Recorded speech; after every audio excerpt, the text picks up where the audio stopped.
This is J. Krishnamurti's second public talk at Brockwood Park, 1971. Shall we go on with what we were talking about yesterday?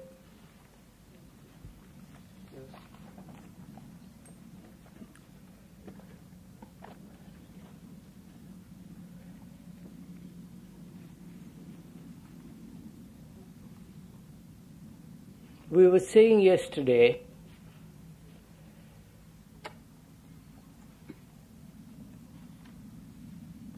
that thought, with its extraordinary capacity,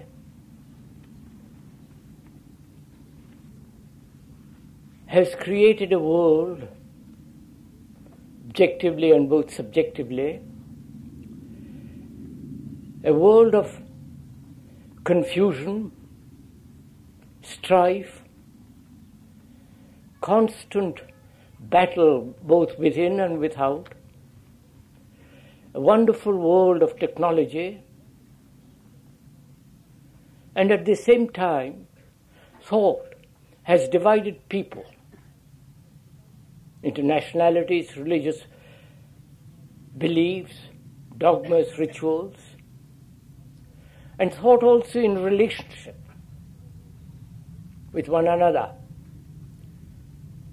has emphasized the particular against the many, and so on. And we said thought,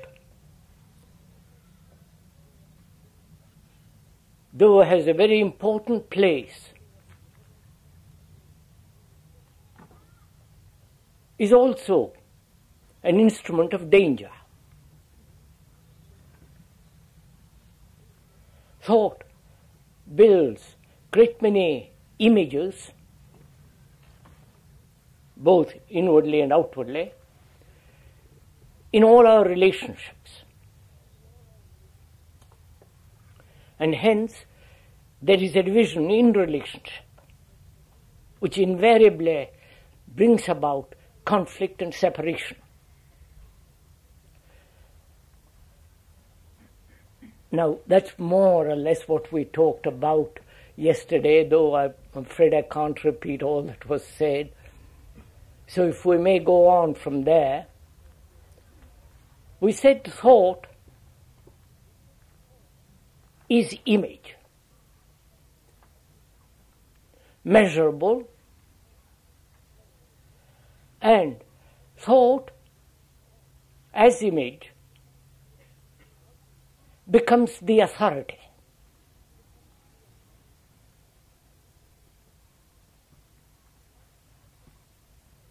I have an image about myself, and I act according to that image.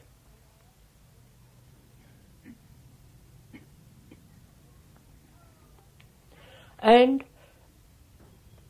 there is a difference between that image and action. Please, we are discussing this together. I'm not giving a series of talks, and I don't like that kind of thing, but we discussed it, shared it together, and went into this very, very deeply, because if we could, this morning, go into this question of this whole structure of images that we have about ourselves and about others, and how it arises, whether it has importance or not importance, whether it's relevant or irrelevant, and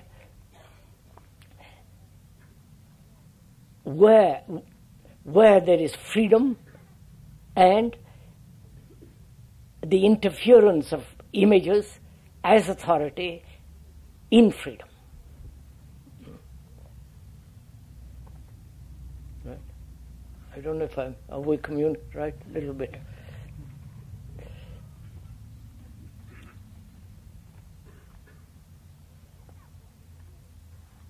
Life is action. Living is action. Whether you sit quietly, attempting to meditate, I don't know whatever that may mean to you. That's action. Everything is action. Living is action. And in that action, there is contradiction. In that action, there is incomplete and complete action. When the action is complete, there is no regret, there is no looking back or suffering. It is over, finished. But most of our actions are not in our relationships. And this inaction in relationship, is it not caused by the authority of the image which we have about ourselves or about another? Please investigate it together so that we understand something of this, because I want to go this morning, if we can, into the question of freedom and fear.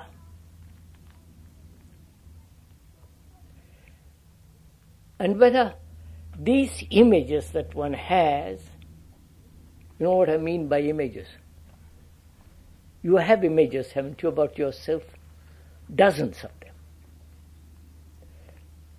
And these images become the authority in action.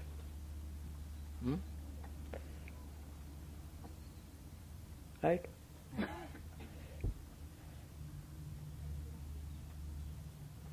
And when we have, say for instance, communes, as they are being formed all over the world, little groups,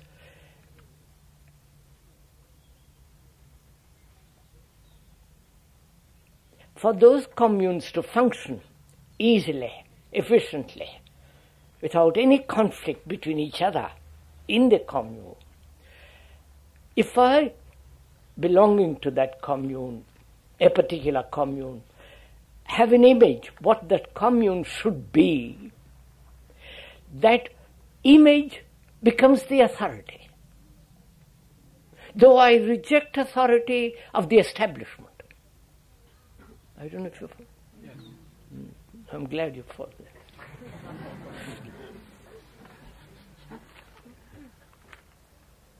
So I'm still slave to authority. Though outwardly I reject the authority of the older generation and their whole set of ideas, beliefs, dogmas, the way of their life, I am still conforming to the pattern of an authority. And that authority exerts itself when another image comes into conflict with it.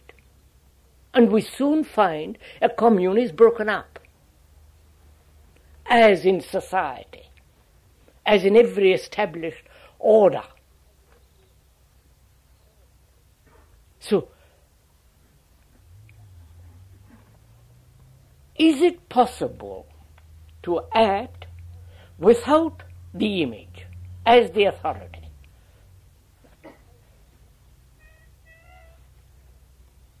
Because otherwise our relationship in cooperation, in living together, becomes a contradiction, becomes a conflict, one authority imposing on another authority. I come here expecting a certain way, the people to behave in a certain way. The people who live here. That's my authority. And I assert that authority over others. And then there is conflict between me and the people who are here. Right? So I'm asking myself, and you too, I hope, whether we can have a relationship and therefore cooperation without any authority of the image.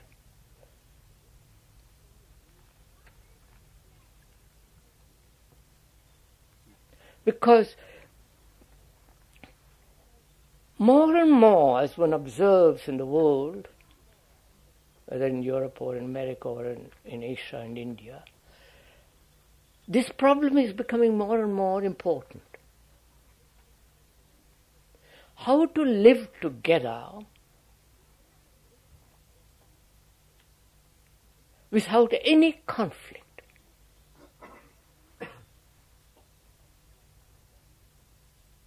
How to work together, cooperate together, bring about a decent society in which every form of conflict inwardly, which extended becomes war. Can we live together without this conflict? Which means, can I live in this world with many or with few without any sense of authority as the image which I have established for myself as the pattern of behavior?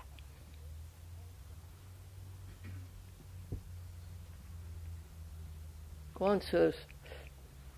Let's work together at this.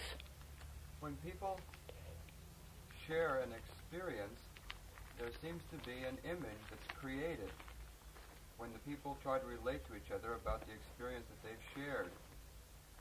Those that haven't had the experience can't share in the image. So, experience then becomes the image, which becomes the authority. I know and you don't know. I have experienced nirvana, God, whatever it is, and you haven't. You're poor, unfortunate heathen, and I'm not. It becomes absurd, the whole thing.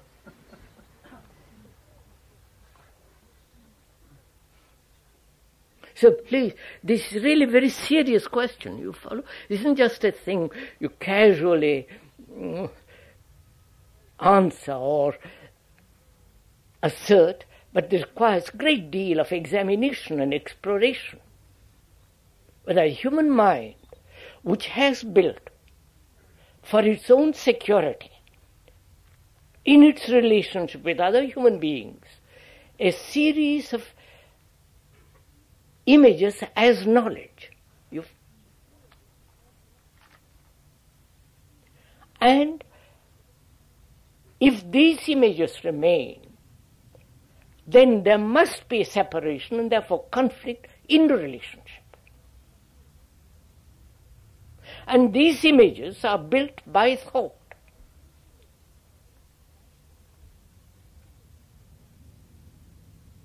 And can there be a relationship based on thought without the image? And if there is no image, is that love? Please, you must.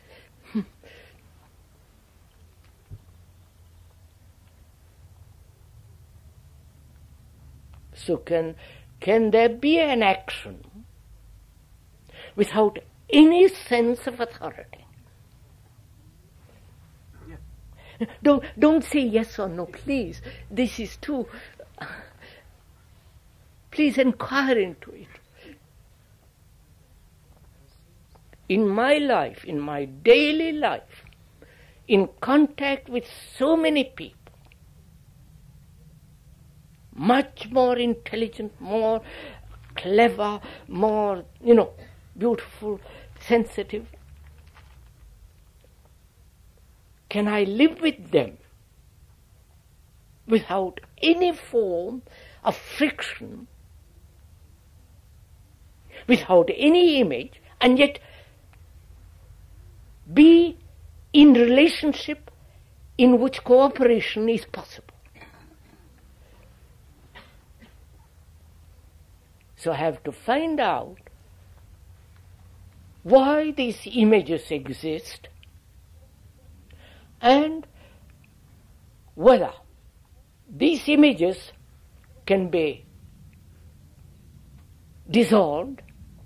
How to dissolve them after having built them? Then I can perhaps have a decent relationship with another, which means never building images. You see the problem is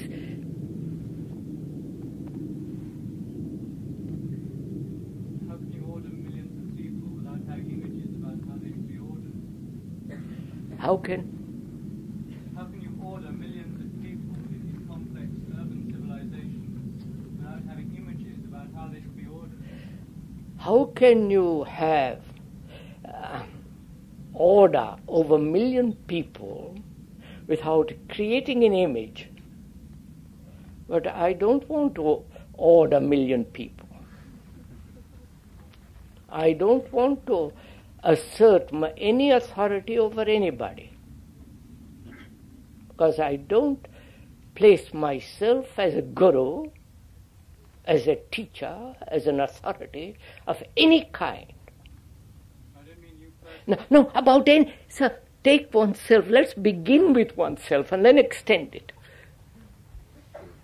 Then we may be able to find a way of dealing with others in a totally different way.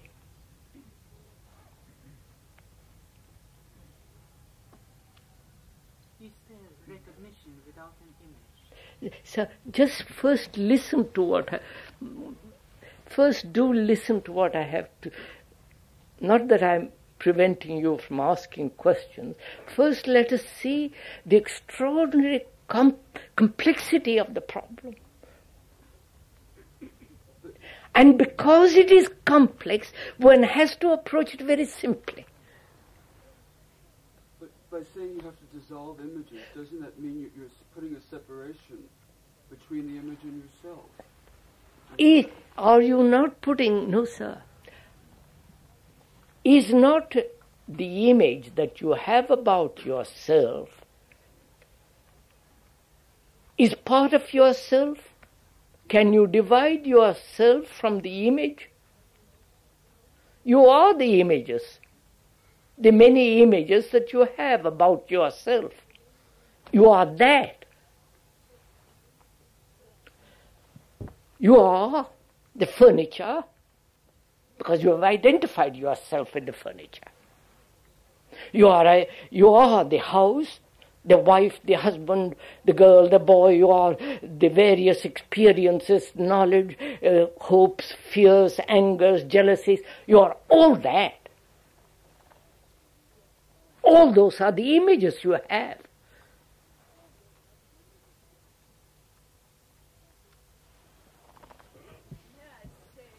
Surely the cultivation of universal love, if you can feel that, will dissolve all conflict. If you could cultivate universal love, all these images would come to an end. That's the question. Can you cultivate love like you cultivate tomato?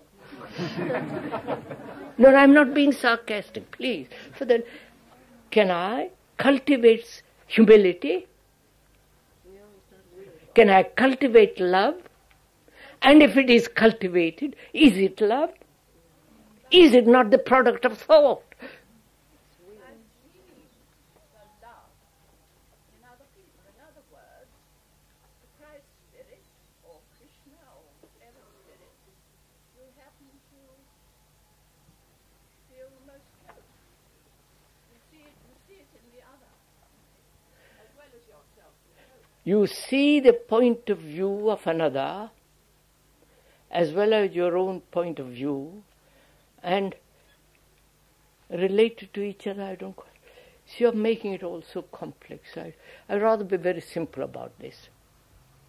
First I realize, as most of us do, that we have great many images about others and about ourselves. These images are put together by thought. thought being knowledge. I have lived with you, and in that relationship, I have built various forms of images, because you and I have quarreled. You and I have been angry. You follow the whole thing, sex, image after image. And these images, with their authority, with their knowledge, become my authority. That's simple enough. So the next thing is, how am I, with all these images, conscious as well as deeply unconscious, how am I to be free of them? How is the mind not to create more and to dissolve what has already been created? You follow? Now, how will you set about it? First of all, let us deal with the unconscious images that one has, of which one may not be aware. Right? Okay, let's begin not with the superficial things, but the very, very deep-rooted images. How am I consciously to examine all the images which lie hidden in the cave, in the depth, in the hidden recesses of my mind? Would you do it through analysis? Which is the fashion. You follow? The fashion is not only now, but it's been always, through all cultures, analyze. Would analysis expose the images in the recesses of one's mind?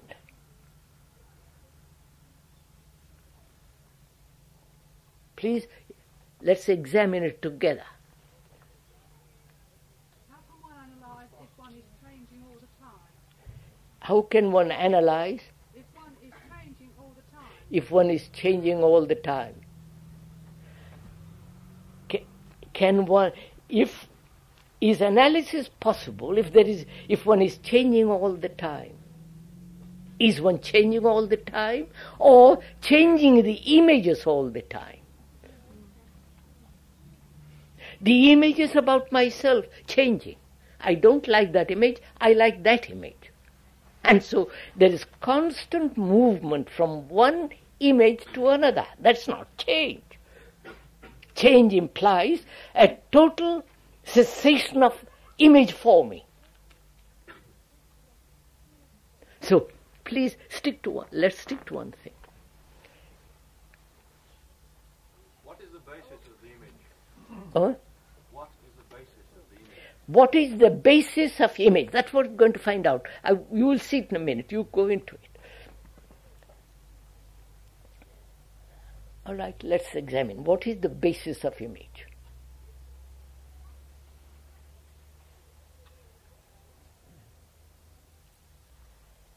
You say something to me, you call me a fool.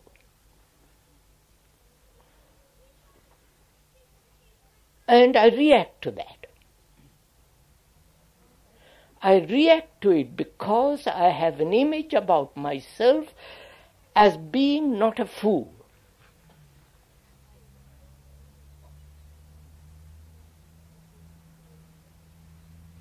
And I react according to the image I have about myself, obviously. Because I have established this image. Now, what is the basis of that image? Why do I have an image about myself at all? Is it not part of our education? Let's begin from the way. Is it not part of our education? Which is comparative. You must be as clever as that boy or that girl. Right? Does it begin in education that way? Giving me marks, giving examinations. The whole process of education is comparative.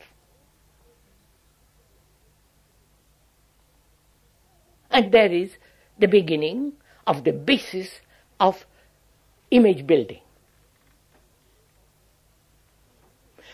That's one. Then there is the image building through propaganda. My country, my God, your God. The division between the scientist, the artist, the businessman, the woman in the kitchen. You follow? The division.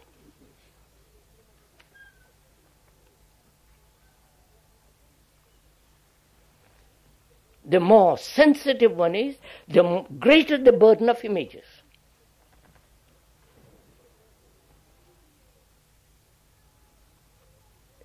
Now, how am I or you to examine the unconscious, deeply hidden images that one has? Is it possible through analysis? Analysis implies the analyzer. The analyzer has his image, right? And with his image, he's analyzing.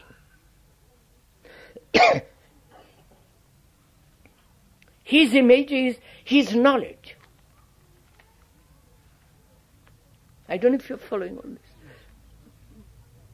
And in the process of analyzing with an image, the other images,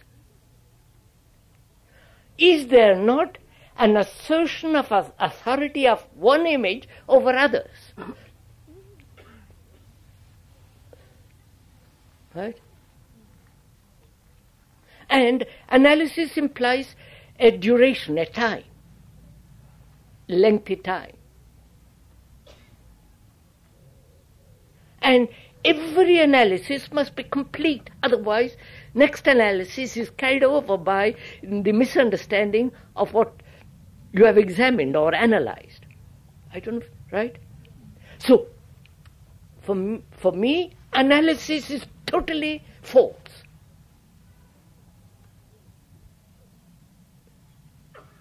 I won't touch analysis.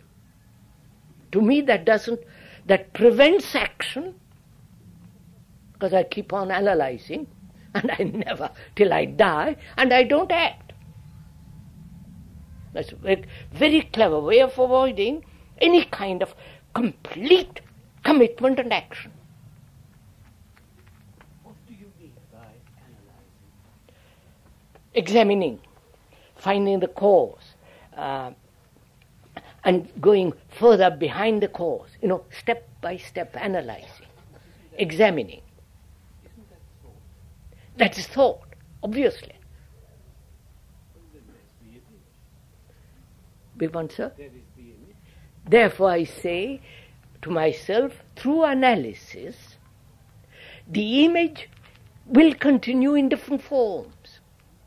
There is no ending to the image through analysis. Right?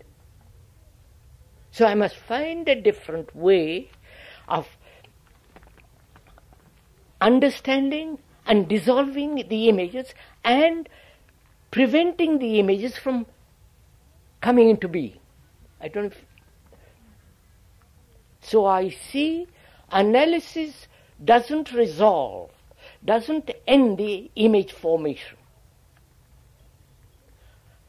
Then there are these images in me, in you, deeply. However, how is the mind to resolve them? Because analysis is finished. I don't know if you see it. It is false. And I was thinking that although every image is itself, as you say, imperfect, distorted, perhaps one image can be less distorting than another. If somebody is in real trouble, analysis may remove the severely distorting images, necessarily replacing them by other images.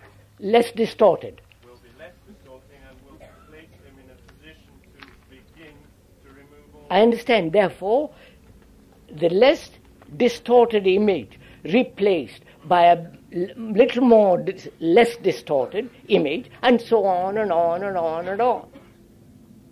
I have no time for that. Life is much too short. I want to find out a way of ending all images, not the less distorted, and so on. I don't know if you follow, if I'm making myself clear. Now my question is, how is the mind to explore and expose the hidden images? And I see analysis replacing one image by another image has no value. To me it is utterly futile, irrelevant. Therefore I must find a different way. Because I see, logically, I see the truth and the falseness of analysis. I don't know if you do, because that's one of our conditioning. Introspection, analysis, trying to become better, the whole thing. So I'm asking, is there a way of exposing all the images, both conscious as well as the hidden? Now, has dreams any significance in this examination?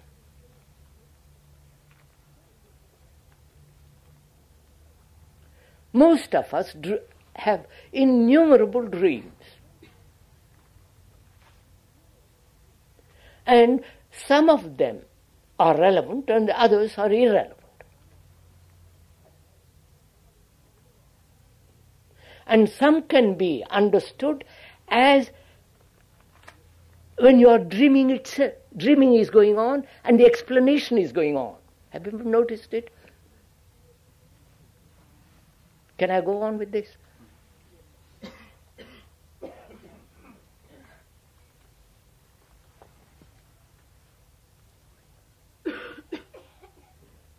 Are we meeting each other? I hope. So what are dreams? Why should I dream at all? I know some of the people who have professionals have said you must dream, otherwise you'll go crazy. It's part of your life to dream. And I question it. I don't want to dream. I want to find out why I dream. Because sleep may have a totally different significance than merely carrying on with dreams endlessly.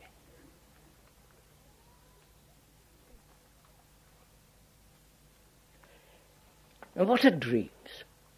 Why does the mind dream at all? Are dreams an attempt to bring order in life? Do you understand?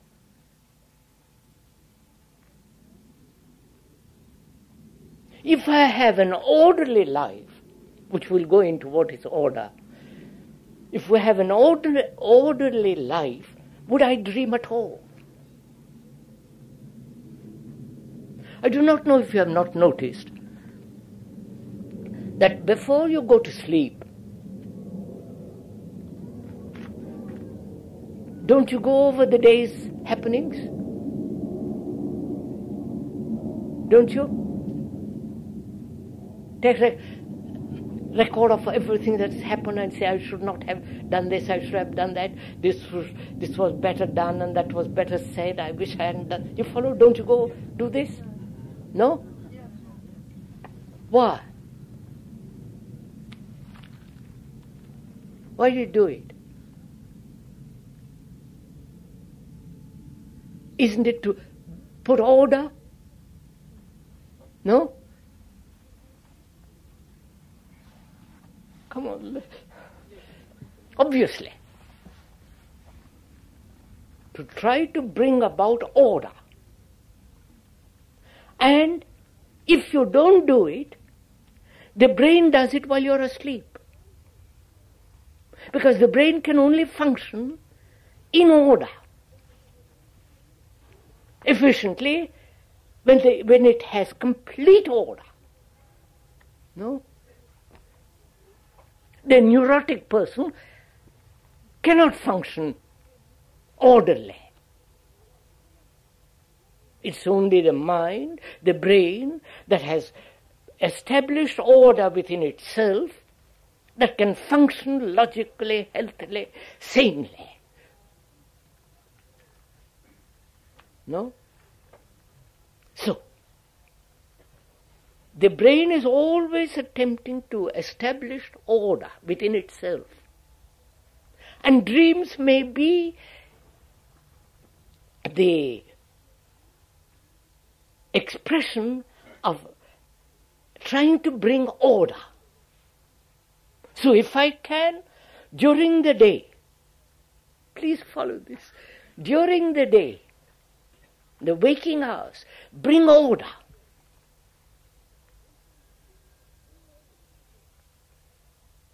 Complete order. Then there'll be no necessity for dreams at all. Then something totally different takes place, which we'll go into if we understand what order is. May we go on now? So, depends on your image of what order would be. I'm coming to that, sir. I have no image. There are times when we say we have bad dreams. Are they trying to bring order or disorder? Obviously, it's disorder. Bad dreams. You might have overeaten, God knows what, and then nightmares and all that. No, but sir, look at it very simply. This is a very complex problem, therefore we must approach it very simply. One realizes, without reading books and all that, personally I don't read any of these books, one realizes brain can only function in order and in security, proper. It will find security in disorder, and then that becomes neurosis. It will find security in a belief and think that is order, that becomes another form of neurosis. It says it finds security in nationalism. You follow, see all the complications. And that security in nationalism brings disorder because it separates whole nations. So the brain trying to find order at the same time creates disorder. Am I working or are you also working? Well, if the mind is in a state of disorder, what can it do? And we're going to find out. So I say to myself, dreams may be an expression or a way of bringing about order while I'm asleep, while the body is asleep. And why can't I, during the waking hours, establish order?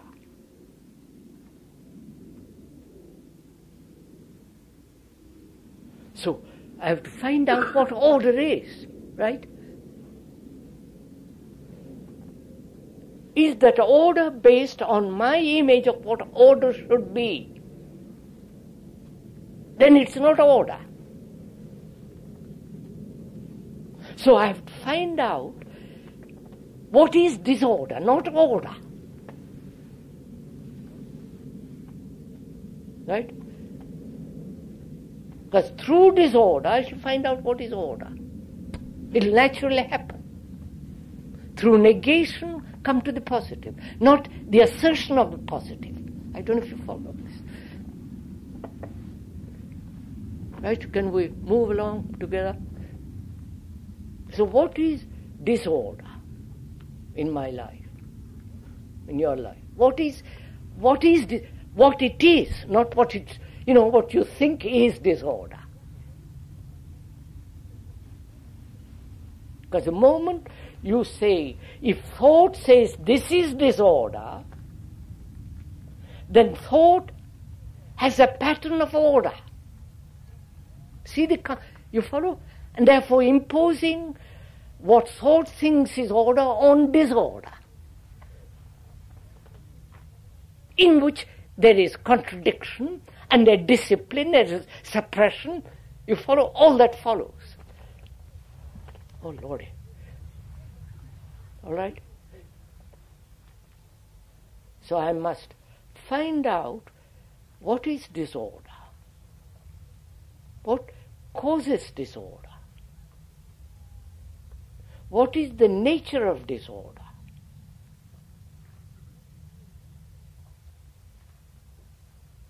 What do you think is disorder? Huh? Thought is disorder, he says. When you're not wholly absorbed in whatever you're doing, your mind only a part of when you are not absorbed totally in what you are doing, then there is disorder. Look at the varieties of opinions we're going to have. Wait, listen to it. When you have varieties of opinions, that is the very nature of disorder. So, opinion is disorder. No? Wait, no, it is not an opinion. It is not another opinion. I see you have an opinion, and another has an opinion, and so on. Why should I have an opinion about anything? Either it is or it is not. Why should I have an opinion? You don't see. Once you use a word, that's it. What, sir? Once you use language. Once I use a language, the very word brings disorder. Words bring disorder.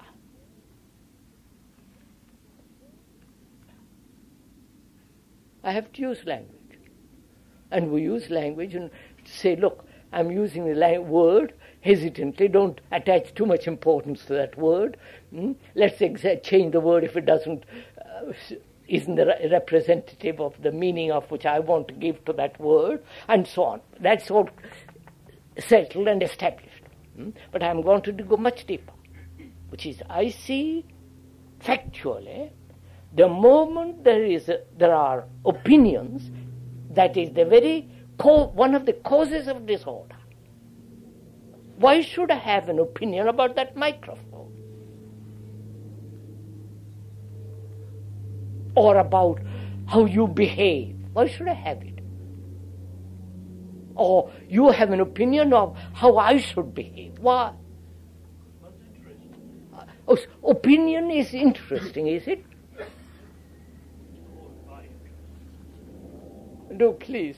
Would you say that disorder is that which opposes the flow of evolution? No, I don't want to enlarge it. Would you say opposing evolution is disorder? Now, what is evolution? Process of becoming. What is becoming? Who is becoming? Everyone. Please look at it. Who is becoming? The me that's becoming? Huh? I don't know. Huh? Instead of seeing what is, one is putting the image of what is becoming. That's right. Now look, I see that I am dull. That's a fact. Now, how do I know I am dull? Because I have compared myself with you who are not dull. I have, in comparing myself with you, in measuring myself with you, I have made myself dull. No?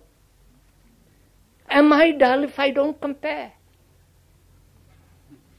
No, please look at it. So, any form of comparison is disorder. We're collecting what makes for disorder. Opinion, comparison, right? And when there is a contradiction in myself, I want this and I don't want that. I must fulfill, I must be great. You follow? Contradiction in myself. Fragmentation in myself. So, fragmentation, comparison, opinion are some of the causes of disorder. Right? And identifying myself with a particular image and rejecting other images is one of the factors of disorder. Whereas order is the rejection totally of all images.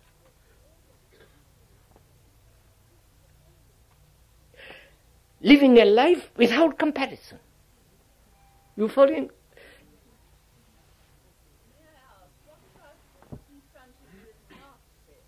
Beg pardon?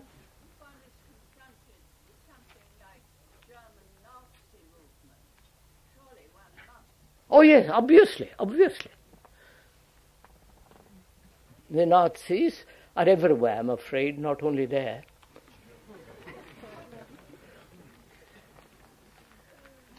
The fascists are everywhere.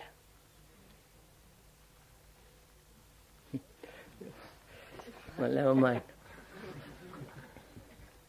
So I see there is disorder where there is this constant indulgence in opinions. So I say to myself, have I opinions? Why should I have opinions? Such an irrelevant waste of time, isn't it? Say, well, that's a form of gossip. And that's too stupid. It's no meaning.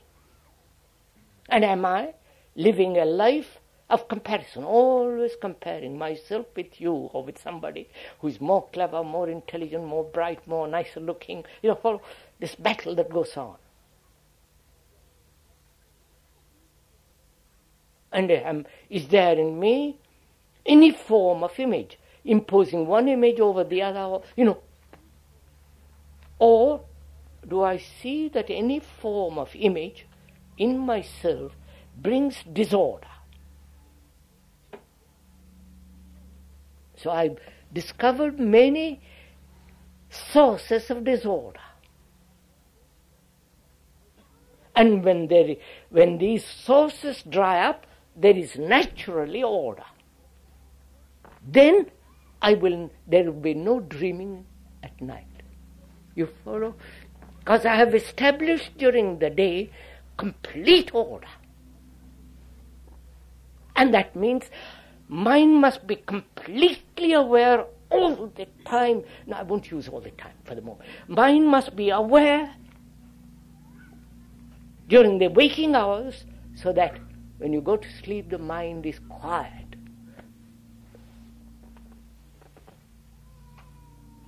Can we? Sure, the only way to establish perfect order in the sort of daylight hours is to either for yourself or the group of people who have a particular way of life and live completely by themselves and relate to no one and nobody else but themselves. Because that is the only way you can make a kind of perfect plan for fitting in everything that you need for your particular way of life. To yourself and to other people, somebody will come in unexpectedly and they will demand something of you. I understand, sir, I understand. And this disrupts the order. So can you, no, I would put the question differently. Can you live with any group or with any individual, with any community, having order in yourself? Obviously. If you have order in yourself, you can live with anybody, with the most neurotic person. That's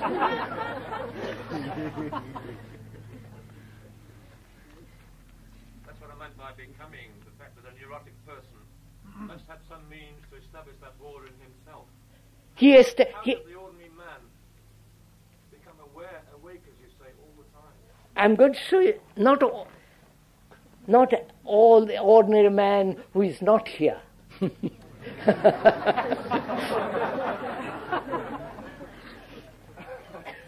We are the ordinary people. And if we live differently, we'll be extraordinary people.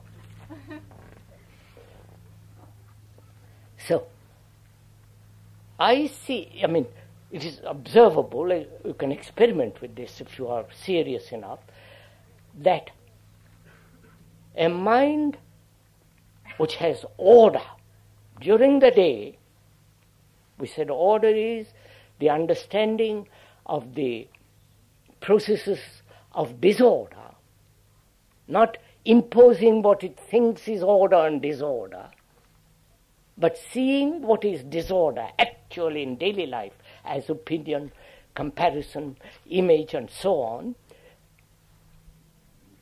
When you are during the waking hours, you are aware of all the disorders and therefore bringing order in your life.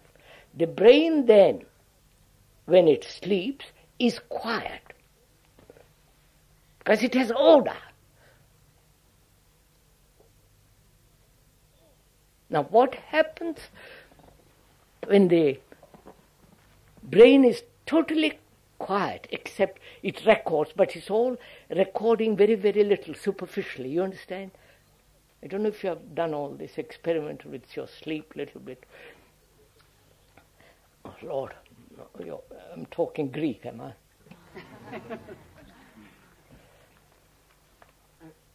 Because you see, sir, this is part of meditation, of which you don't know. Would you say that the society most suited to the coming of an ordered mind and an unconditioned mind was in fact an anarchist society where no attempt was made to impose authority on the members of the So what such a mind, a group of such people will create is irrelevant. First, what is relevant, have you such a mind? Are you working for such a mind so that such a mind will make a better world? You follow? Not, is that mind an anarchistic mind? You follow? That's just a theory. What we are concerned with here is you sitting there and we sitting together to find out what it is to have an orderly mind, which means a mind that is being orderly can live in any society, with any group, create a new kind of society. So, we see the unconscious images can be dissolved totally if there is an awareness of your activities and motives and movements of thought during the waking hours. Are we meeting each other? So that I don't have to examine my unconscious, because the unconscious is as stupid and trivial as the conscious.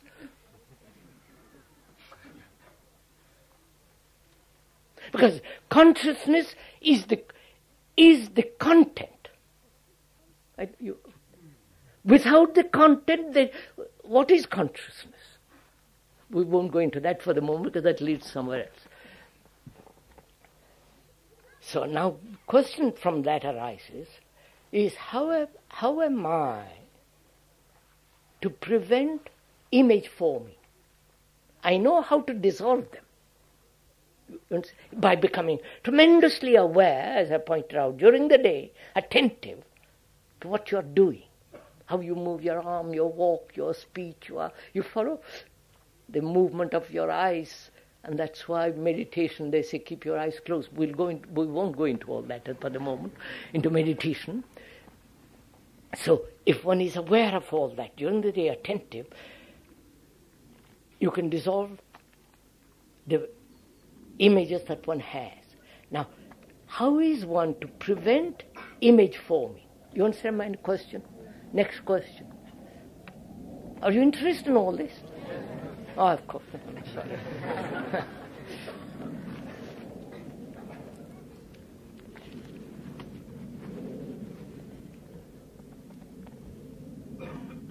What is an image? Obviously, it is put together by thought. Thought being the response of various accumulations of memories. Right? If I have no memories, there is no thinking. Right?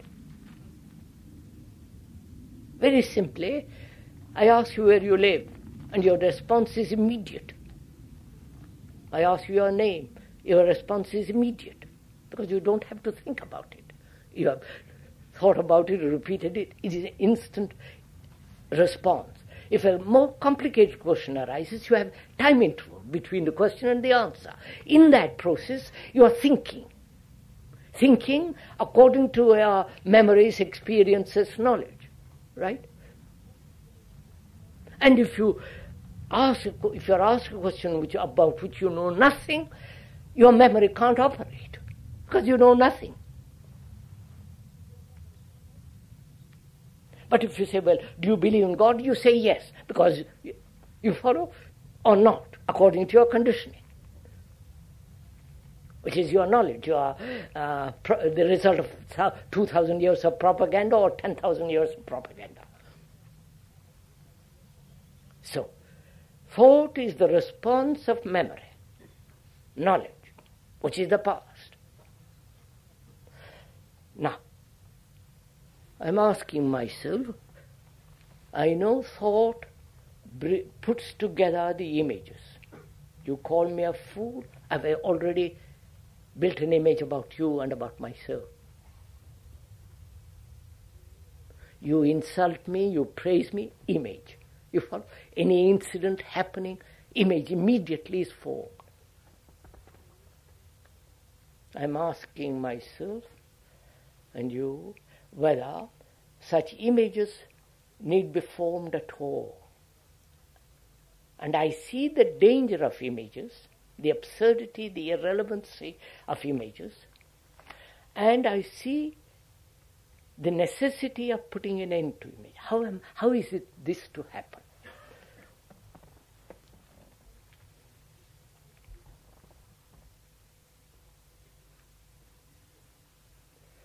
Answers. Don't they begin to come to an end when you see that they are images? Yes, but how do you prevent it? I won't call you. You call me a fool. How am I to prevent myself from forming an image about you? Say she's absurd. She's my enemy. I don't like her.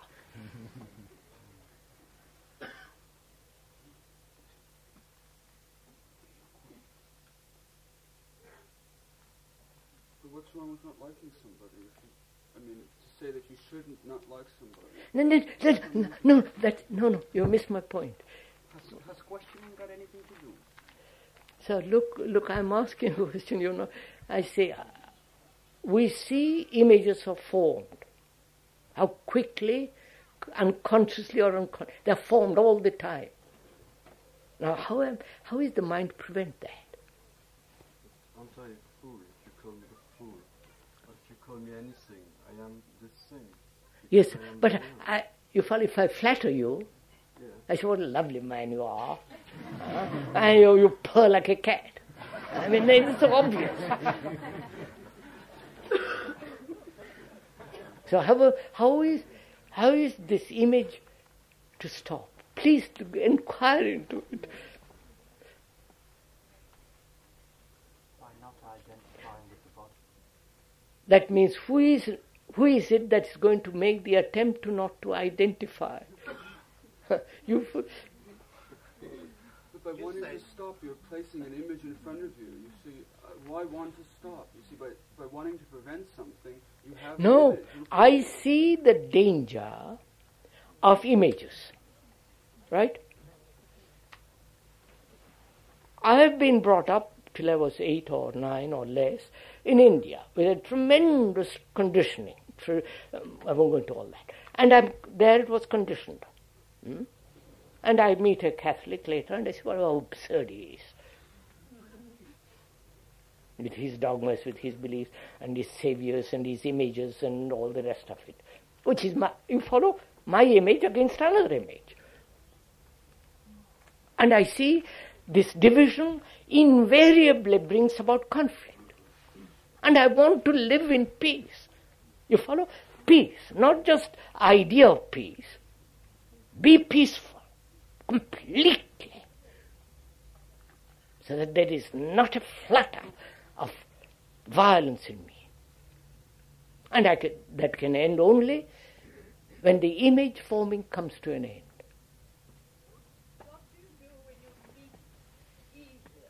Huh?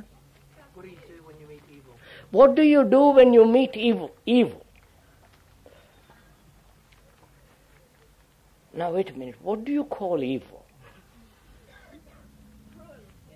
Cruelty. Now wait a minute. Cruelty. Cruelty to animals. Wait a minute. We'll go slowly. Cruelty to animals. I'm sure you're all, majority of you are meat eaters. Wait.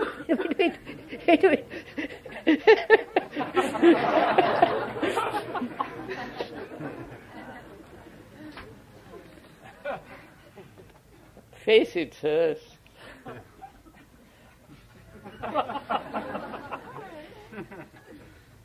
Cruelty, you see, you accept cruelty in one direction and not in another. You don't want to be cruel to children, and yet you are cruel to animals. And if you say, I must not be cruel to children, aren't you cruel to children when you compare one child with another? Well, therefore, you please, sir, this is...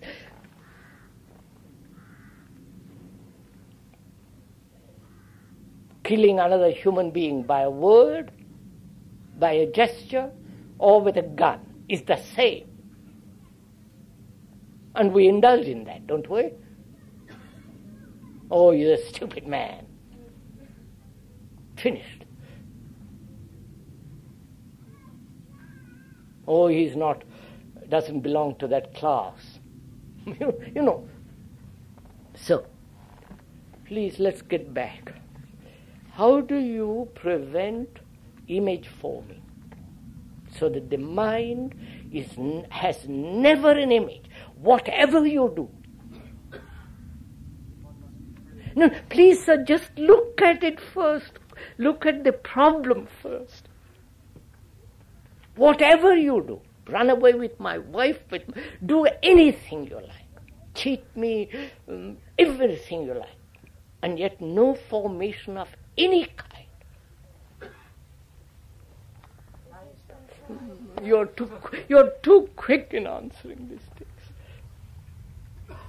Can't we all stop thinking long enough to listen to Krishnamurti, which is why apparently we've all come here. Couldn't we please just listen to the man and then go away and think?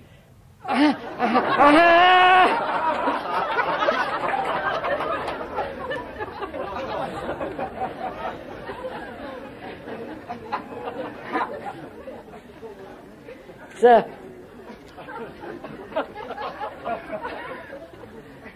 don't go away and then think, but do it now. Because it's now, you're here.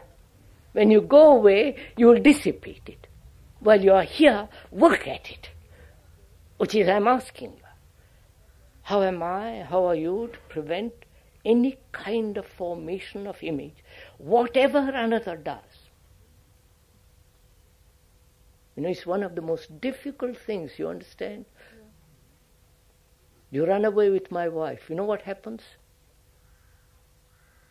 Hate, jealousy, anxiety, fear. You cheat me, you do all kinds, say things against me.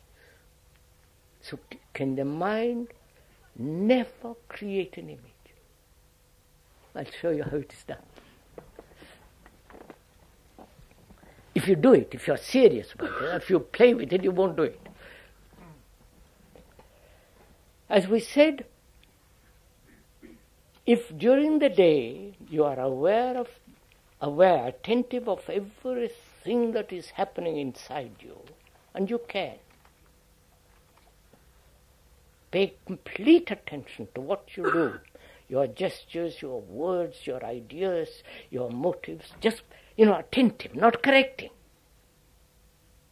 just watching. In the same way, if when you are called a fool, you are completely attentive, then there is no formation of image. It is only when the mind is inattentive, not attentive, the image is formed.